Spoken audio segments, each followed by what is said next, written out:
এখন কাঁচা আমের টাইম, তো আমরা সবাই এই টাইমে আচার বানিয়ে আমরা 1 বছরের জন্য স্টোর করে রাখি। তো টক ঝাল মিষ্টি আচার কার না ভালো লাগে। আর এই সময় আচার বানিয়ে 1 বছরের জন্য স্টোর করে রাখলে পুরো বছরটাই একদম একটু একটু করে খেতে খেতে চলে যাবে। তো চলো তোমাদের সঙ্গে আজ শেয়ার করব আমি এই মিষ্টি আচারটা কীভাবে বানাই। আর প্লিজ আমার চ্যানেলে যারা নতুন লাইক শেয়ার সাবস্ক্রাইব করে দেবে আর বেল আইকনটি দাবিয়ে দেবে। তো চলো কী কী উপকরণ লাগবে। প্রথমে আমি ওই 1.5 কিলো মতন আম কেটে নিয়েছি ওই লম্বা লম্বা করে, আর ধুয়ে রেখে নিয়েছি। এরপরে আমি এটা হচ্ছে সরষে রাই, যেটা কালো রাই বলে, ওই রাইটা, আর এটা লঙ্কা গুঁড়ো, আর এটা হচ্ছে আখের গুড়। তো এই উপকরণগুলো দিয়েই এখন আমি আচারটাকে করব। তো তার জন্য আমি কড়াইটা বসিয়ে দিয়েছি ইন্ডাকশানে। এই হালকা একটু তেতে আসলে আমি তেলটা কড়াইয়ের মধ্যে দিয়ে দেব। তেলটা দেওয়ার পর যে আমগুলো কেটে রেখেছিলাম সেটা আমি পুরোটা কড়াইয়ের মধ্যে দিয়ে দেব। এবার একটু নাড়িয়ে চাড়িয়ে আমগুলোকে ভালোভাবে আমি কষাতে থাকবো। আর এই আচারটা ছোটো থেকেই মায়েদের হাতে খুব খেয়েছি। তো আজ ভাবলাম আমার মা এসছে, মার থেকে রেসিপিটা জেনে নিয়ে আমিও বানিয়ে ফেলি। তো এরপর আমি দিয়ে দেব হলুদ পরিমাণ মতন। হলুদটাকেও ভালোভাবে মাখিয়ে নেব। হালকা আঁচে আস্তে আস্তে আমি আমগুলোকে ভালোভাবে নেড়ে নেব।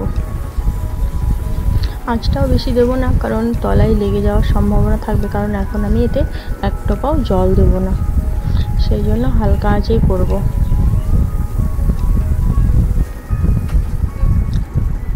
আর নাড়িয়ে চাড়িয়ে এতে স্বাদ অনুসারে লবণ দিয়ে দেব। লবণটা দিলে একটু ভিজে যাবে তাড়াতাড়ি, সেই জন্য লবণটা দিয়ে দেব। আর এরপর আমি দিয়ে দেব যে সরষে বা রাইটা গুঁড়ো করে রেখেছিলাম সেই গুঁড়োটা, আর এটা হচ্ছে লঙ্কা গুঁড়ো, লাল লঙ্কা গুঁড়ো, সবটা দিয়ে দিয়েছি। এবার এটাকে আমি ভালোভাবে মিক্স করে নেব। আর আমার এই আচারটা সত্যি সবথেকে ভালো লাগে খেতে। এরপরে আমি যে গুড়গুলোকে রেখেছিলাম আখের, সেই গুড়গুলো এর মধ্যে দিয়ে দেবো। তোমরা না আম অনুযায়ী গুড় দেবে, কারণ কোনো আম টক হয়, কোনো আম হালকা একটু মিষ্টি হয়। তো এই আমটা একটু টক ছিল, সেই জন্য আমি 2 বাটি মতন গুড় দিয়ে দিয়েছি, কারণ সব আমে একই রকম মিষ্টি দিতে হবে সেটার কোনো মানে নেই, আম অনুযায়ী মিষ্টি দিতে হবে। এবার গুড়গুলো গলার জন্য আমি আস্তে আস্তে আস্তে আস্তে নাড়িয়ে চাড়িয়ে নেব। দেখো গুড়টা গলে বেশ জলের মতন হয়ে গেছে। আস্তে আস্তে গুড়টা কিন্তু গলতে থাকবে। এটা ভেলি নিয়ে এসেছি, তার জন্য আবার ঝোল গুড় দিলে বাস এরকমভাবে নাড়িয়ে চাড়িয়ে নিলেই হয়ে যায়। ভেলি ওই জন্য একটু গলাতে টাইম দিয়েছি। এবার আমি আমটা বন্ধ করে নিচে নামিয়ে নিয়েছি, কারণ বেশি সেদ্ধ করব না, সেদ্ধ করলে না একদম গলে গলে যাবে, খেতে ভালো লাগবে না। তো চলো এবার আমি রোদ্রে রেখে দিই।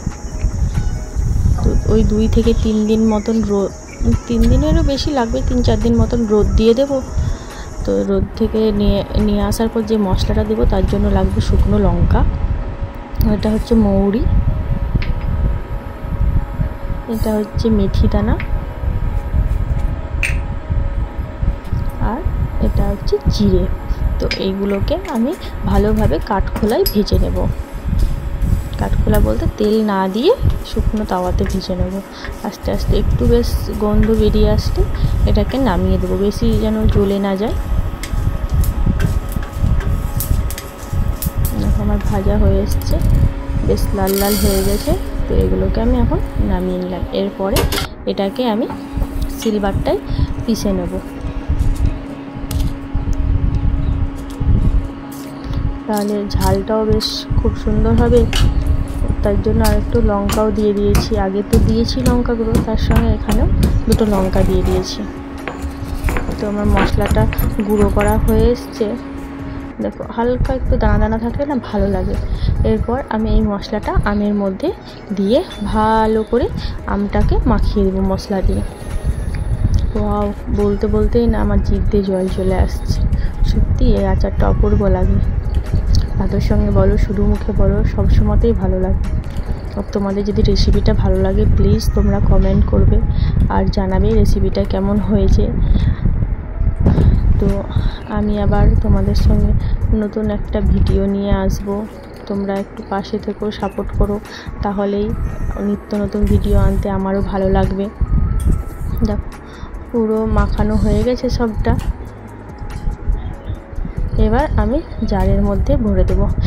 কাঁচের জারে রাখলে না খুব সুন্দর থাকে জিনিসটা, প্লাস্টিকের জারে রাখলেও থাকবে, খারাপ হবে না, তবু মাঝে মধ্যে একটু রোদ দিতে হবে। আর কাঁচের জারে না কোনো আচারই তাড়াতাড়ি খারাপ হয় না, ওই জন্য আমি কাঁচের জারের মধ্যেই রেখে দেবো।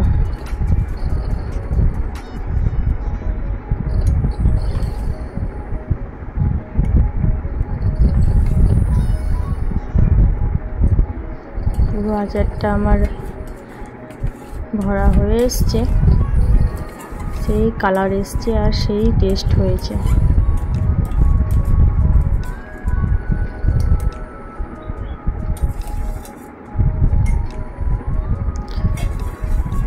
তোমাদেরকে ধন্যবাদ। আবারও নতুন ভিডিওর সঙ্গে আমি চলে আসবো তোমাদের সঙ্গে শেয়ার করার জন্য।